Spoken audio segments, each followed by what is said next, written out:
Olá, quero falar com você sobre tributação aqui no Brasil. Tributação é um tema complexo ao redor do mundo. A tributação, ou todo o sistema tributário de um país, ele existe com a motivação de arrecadação de impostos por parte do governo, e essa arrecadação, todos os governos dizem a mesma coisa. Eu vou pegar o teu dinheiro em relação ao teu salário, em relação aos teus proventos, em relação aos teus imóveis, ou seja, vou recolher imposto de alguma coisa para que eu possa, eu, governo, te dar uma melhor condição de saúde, de logística, de educação.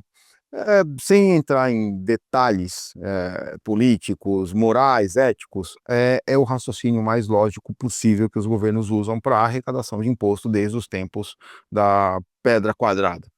De certa forma, isso acontece em alguns países de forma visível, alguns países como Noruega, Suécia, Dinamarca, os próprios Estados Unidos da América, eles têm a visão do imposto. Você paga, porém você recebe em segurança pública, em educação, em saúde, etc. Mas eu quero entrar num tema mais específico aqui com você. No Brasil, nós temos no nosso sistema tributário a tributação sobre renda, ou seja, eu sou assalariado, eu recebo a partir de um X valor, isso muda, varia de ano a ano, mas vamos pegar que eu ganho R$ 10.000 por mês, eu pago 27,5% de imposto, ou seja, de 10 mil eu recebo aí pouco mais de R$ 7.000 de salário líquido. Para onde vai esse imposto? Vai para o governo e o governo administra esse recurso para te devolver, provavelmente, em serviços públicos. No mundo de investimentos, que é o nosso mercado, existem várias classes de ativos tributadas e não tributadas. O que são os ativos que não são tributados? Todos os ativos não tributados, eles têm algum tipo de benefício como esse para a pessoa física. Não existe nenhum tipo de ativo financeiro, nenhum tipo de aplicação financeira que seja isento de imposto de renda para a pessoa jurídica.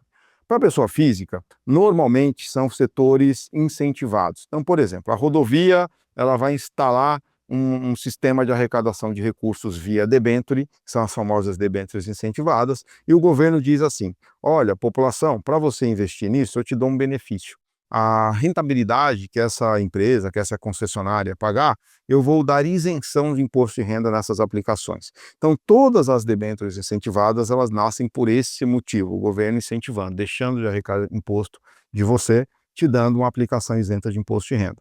Setores como setores imobiliários, setores de agronegócio, que são aqueles famosos CRIs ou CRAs, certificados de recebíveis imobiliários de recebíveis de agronegócio, ou até mesmo no caso de papéis emitidos por bancos como a letra de crédito de agronegócio ou a letra de crédito imobiliário, a famosa LCI e LCA, esses papéis são isentos porque existe uma motivação de forçar, de incentivar o investidor a investir nesses setores por uma questão de desenvolvimento aqui da nossa economia. Então, existem sim ativos isentos de imposto, normalmente por essa motivação para a pessoa física. Quando não há essa motivação, você aplica numa renda fixa, por exemplo, convencional, o teu imposto de renda varia de acordo com o tempo que você tem de aplicação. Então, por exemplo, se eu investir num CDB de um banco qualquer, em até 6 meses, daquilo que rendeu, eu pago imposto de renda de 22,5%. Passou de 6 meses, daquilo que rendeu, eu pago imposto de renda de 20%. Passou de um ano, 17,5%, até chegar na alíquota mínima de imposto de renda de 15% sobre o rendimento. Logo, quando você vai comprar uma aplicação financeira, você percebe que aquilo é corrigido na hora da taxa. Um exemplo, uma taxa de renda fixa hoje está na casa de 14% ao ano. Um exemplo.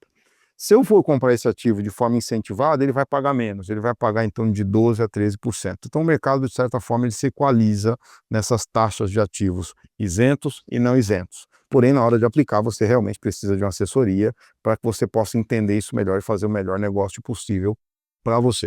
No caso dos ativos de renda variável, na bolsa de valores, envolvendo ações, fundos imobiliários, você tem regras um pouco diferentes. No caso das ações, você paga sobre o ganho de capital. Fundo imobiliário também, você paga sobre o ganho de capital. O que é ganho de capital no Brasil? Imóveis têm ganho de capital. Eu comprei um ativo por R$ 10, eu vou vendê-lo por R$ 20. Se isso acontece, vamos arredondar o exemplo, vamos pegar 10 mil, 100 mil reais. Eu vou aplicar alguma coisa a 100 mil reais e vou vender alguma coisa por R$ 200. Isso é tributado. No caso dos fundos imobiliários é tributado em 20%, no caso de imóveis é tributado em 15%, no caso das ações é tributado em 15%. Ou seja, se eu ganhei mas entre compra e venda de um ativo de renda variável, ou no caso aqui os imóveis também, eu pago uma taxa que se chama ganho de capital. Eu pago um imposto sobre isso.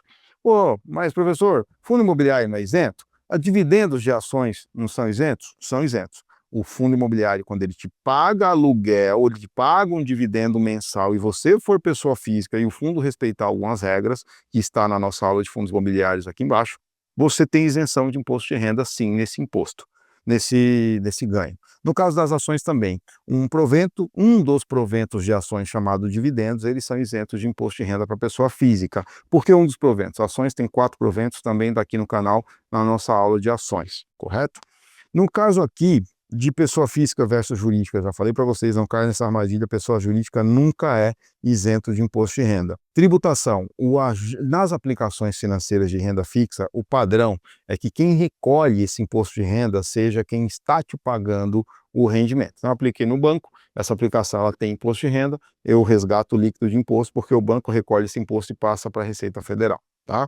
No caso aqui de ações, de imóveis, você precisa recolher isso via DARF. Então, se eu comprar as ações agora e vender daqui a uma semana, eu vou apurar ganho. Nesse exemplo dos 100 mil reais, eu comprei 100 mil reais, vendi 200 mil reais, eu tenho que pagar, por exemplo, 15% em cima dos 100 mil que eu ganhei até o final do mês subsequente. Então, fiquem atentos. É muito importante vocês contarem com a assessoria profissional, porque na hora de pagar ou apurar imposto de renda, não é tão simples assim.